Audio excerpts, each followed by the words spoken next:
Hola, hola, ¿cómo estáis? Muy buenos días. Seguimos aquí analizando el libro del Deuteronomio, la segunda ley, ¿sí? Y hoy nos tocan los capítulos 11 y 12. El capítulo 11 repite nuevamente la necesidad de amar a Dios y que este amor manifestado debía traducirse en guardar sus ordenanzas y sus decretos todos los días. Como ocurre con la familia, esto es algo bastante fácil de comprender. El hijo que ama y respeta a sus padres, la consecuencia es que lo obedezcan. Los hijos que no obedecen a sus padres, en el fondo es porque no les aman. Y si nosotros no queremos obedecer a Dios, es porque no le amamos. La verdad nos confronta.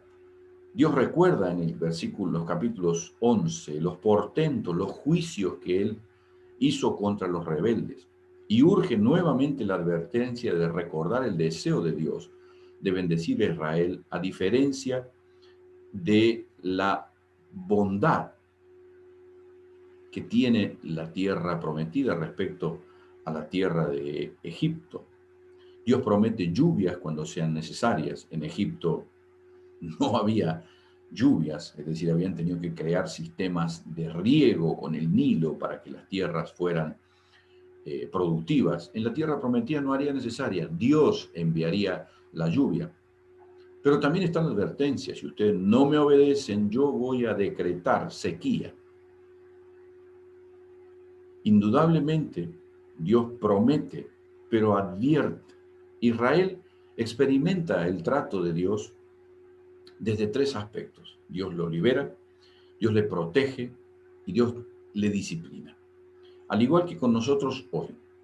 Y también a nosotros nos gusta mucho que Dios nos liberte, que Dios nos proteja, pero no nos gusta que nos discipline. Pero vienen las tres cosas en el mismo paquete. Y Deuteronomio nos recalca que van juntos, ¿sí?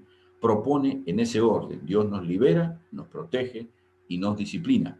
Y para que nos siga liberando y protegiendo, nosotros debemos aceptar su disciplina. En la historia de Israel vemos la liberación de Egipto, la provisión del maná y el momento en el que se abre la tierra, por ejemplo, para tragarse vivos a los rebeldes, las tres etapas de esta relación.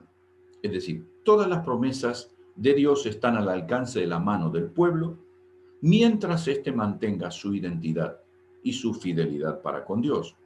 Israel podría creer que su prosperidad se debía a sus propias capacidades, pretendiendo atribuirse el crédito por la prosperidad, lo cual le llevaría lógicamente a adorar a dioses extraños, lo cual traería aparejado desgracia para todo el pueblo. Dios lo promete. Dice, si tú crees, y aquí la idolatría toma tintes personales, la autoidolatría que tiene que ver con la autoexaltación. Yo soy tan capaz con lo que hago, en lo que hago, que no necesito de Dios. Yo me pongo en el lugar de Dios. Y Dios sabe que eso es un peligro para el ser humano. Y Dios sabe que eso es un peligro para su pueblo. Y dice, no, no tiene que suceder esto. Por eso mismo, yo quisiera que podamos reflexionar en este aspecto.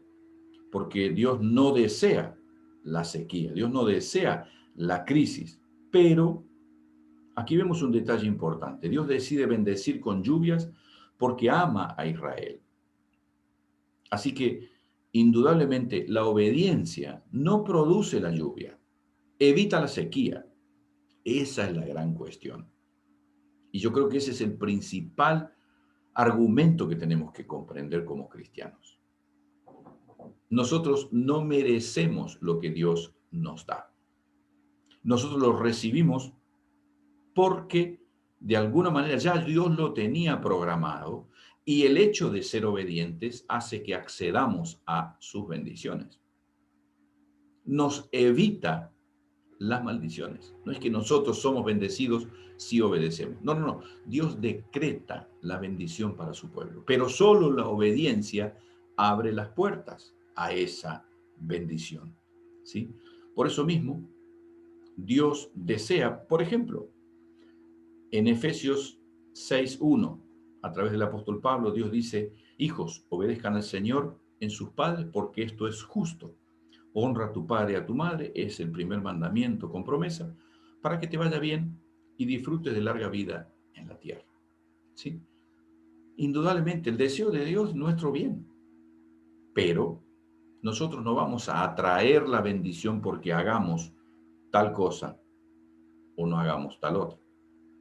Hay algunos vendedores de ilusiones, discípulos de Balaam y de Simón el Mago, que andan diciendo por ahí que si usted hace un pacto con Dios y le da mucho dinero, obviamente a él, entonces va a recibir de parte de Dios una bendición enorme de dinero. Que si usted le da una ofrenda a Dios, Dios le va a dar dinero. No dice eso la Escritura. La ofrenda es una actitud de gratitud por lo que Dios ya nos dio, no para que Dios nos dé. Dar una ofrenda a Dios no implica hacer una apuesta para ver si Dios es tan bueno como dice. Por favor, no confundamos, no confundamos. Somos bendecidos, pero no por nuestros méritos. Somos bendecidos porque ese es el diseño de Dios. Si no obedecemos, la consecuencia será diferente. Deuteronomio es como un pistón que repite siempre lo mismo. La necesidad de comprender esta obediencia, vivirla. El versículo 24 dice algo también muy mal usado en este tiempo. Dice lo siguiente: todo lugar que pisare la planta de vuestro pie será vuestro, desde el desierto hasta el Líbano y desde el río Éufrates hasta el mar occidental será vuestro territorio. Esto ha llevado muchas veces a que cristianos bien intencionados lleguen a un lugar y digan: bueno, necesito poner el pie en esta tierra para, como que de pronto si yo al poner el pie en un determinado lugar, al pisar esa tierra, yo lo he oído, gente que dice: yo tengo que pisar la tierra, haciendo referencia a este versículo. Y es una comprensión exegética totalmente fuera de lo que dice la Escritura. Porque esta es una instrucción dada solamente a Israel. Porque teóricamente la tierra que Israel debía, fíjese que están los límites. Dice lo siguiente, leamos por favor lentamente. Todo lugar que pisare la tierra, que pisare la planta de vuestro pie será vuestro. Ah, sí, ¿desde qué lugar será nuestro? Desde el desierto hasta el Líbano, desde el río Éufrates hasta el mar occidental será vuestro territorio. Dios establece los límites. No es que yo llego a una ciudad y pongo el pie y ahí pasa quizá qué cosa a nivel espiritual. No funciona así. Esto es pretender hacerle decir a la Biblia algo que nunca tuvo. Esto es para el pueblo de Israel en la tierra prometida. Es más, si leemos completamente el versículo, llegamos a esa conclusión. Por eso mismo hay que tener mucho cuidado en este aspecto, ¿sí? Y al final vemos, de este capítulo, vemos a Moisés haciendo una arenga, literalmente, al pueblo, a que tomen una decisión. Si van a escoger por ser bendecidos o por ser maldecidos. Obviamente no debemos pensar en que lo que Moisés le está planteando al pueblo es que digan sí o que digan no. Lo que Moisés les está diciendo es: decidan qué quieren hacer con sus vidas de aquí en adelante. Tomen una decisión hoy, pero pensando en que lo que están decidiendo lo van a tener que hacer el resto de sus vidas. El capítulo 12 comienza nuevamente con la imperiosa necesidad de poner en práctica los mandamientos que Dios ha dado al pueblo. Lo difícil de las normas, de lo que Dios establece, no es conocerlas, sino cumplirlas claramente, ¿sí? La anarquía no es un patrimonio de este tiempo, ¿sí? La anarquía comienza en Génesis capítulo 3, cuando Dios le dice a Adán: no comas del fruto del árbol del bien y del mal, y Adán dice: yo voy a comer. Ahí empezó la anarquía. Y la anarquía sigue hasta el día de hoy, lógicamente. La única forma en que nosotros tenemos de matar la anarquía dentro de nosotros es cuando hacemos lo mismo que Jesús hizo en el Getsemaní, cuando somos capaces de decir, no sea mi voluntad, sino la tuya. Y eso es lo que todo discípulo de Cristo debe aspirar. Jesús dijo, el que quiera ser mi discípulo, niéguese a sí mismo. Negarse a sí mismo es literalmente matar la anarquía en nuestro corazón, someternos a Dios aun cuando no nos gusta. Eso es lo que Dios dice. Eso es lo que Dios proclama en la palabra y que Jesús reafirma para todos aquellos que queremos ser sus discípulos. Además de amar y obedecer a Dios, Israel debería destruir por completo los cultos idolátricos de las naciones que habitaban Canaán. ¿Por qué? Porque eso podría contaminar la santidad de su adoración. Y encontramos aquí un detalle que antes no había aparecido y que también de alguna forma es una anticipación de la gracia. El versículo 5 del capítulo 12, Dios está hablando de el lugar que Dios escogerá de entre todas las tribus para poner allí su nombre y su habitación. Ese buscaréis y allá iréis. Entendamos esto. Israel se establecía en la tierra prometida, todas las tribus diseminadas en diferentes lugares, pero Dios no fija un lugar para la adoración. El tabernáculo se iba moviendo en diferentes lugares y por eso vemos, ¿sí? Al seguir la lectura bíblica nos encontraremos que Dios se manifestó en Betel, en Gilgal, en Siquem, en Berseba, en Sinaí, en Silo. Dios no habla de templo, no habla de santuario, sino de lugar. Una manera de mostrar a través de esto su omnipresencia, ¿sí? El pueblo llevaba ofrenda a los sacerdotes y con ellos festejaba la fidelidad de Dios. Esto nos debe llevar a reflexionar. La ofrenda es una respuesta a la bondad de Dios y nunca un medio para provocar que Dios sea bueno, ¿sí?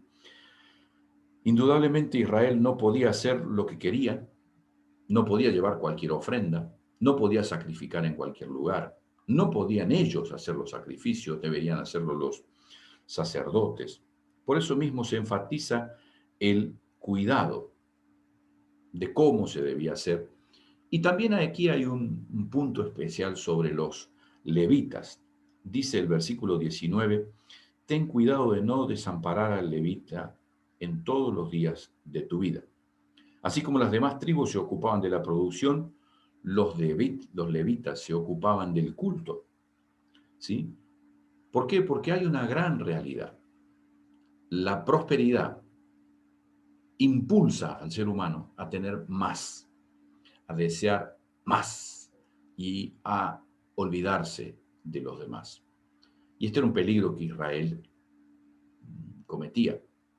Entrar en la tierra prometida y creer que podía seguir su relación con Dios sin acudir a los levitas. Y Dios le dice, no te olvides, no te olvides. Y esto es algo que no siempre es comprendido dentro de la iglesia. Yo he escuchado muchas veces la expresión de pronto de que las personas que servimos a Dios no trabajamos. Que bueno, solamente nos ocupamos de estudiar la Biblia, solamente nos ocupamos de predicar, solamente nos ocupamos de... Y indudablemente ese es el llamado que Dios ha hecho a algunas personas y es responsabilidad de la iglesia de acompañar en la medida de las posibilidades de la iglesia, lógicamente. Si es una iglesia pequeña, es una iglesia que no tiene recursos económicos, lógicamente quien sirve deberá adaptarse a la realidad de la iglesia y no andar exigiendo cosas que la iglesia no puede dar. Pero el deseo de Dios es que quienes sirven a Dios tengan el tiempo necesario para dedicar a estudiar la escritura, a buscar a Dios, a buscar su dirección, lógicamente dentro de los parámetros que hemos establecido, ¿sí? ni que los que sirven a Dios pasen hambre, ni tampoco que vivan en una opulencia, como en muchos casos se da. Ni una cosa ni la otra. El Deuteronomio nos recuerda una vez más el deseo de Dios para su pueblo. Lo seguiremos viendo a partir del día de mañana con los capítulos 13 y 14. No me fallen. Les espero. El Señor os bendiga.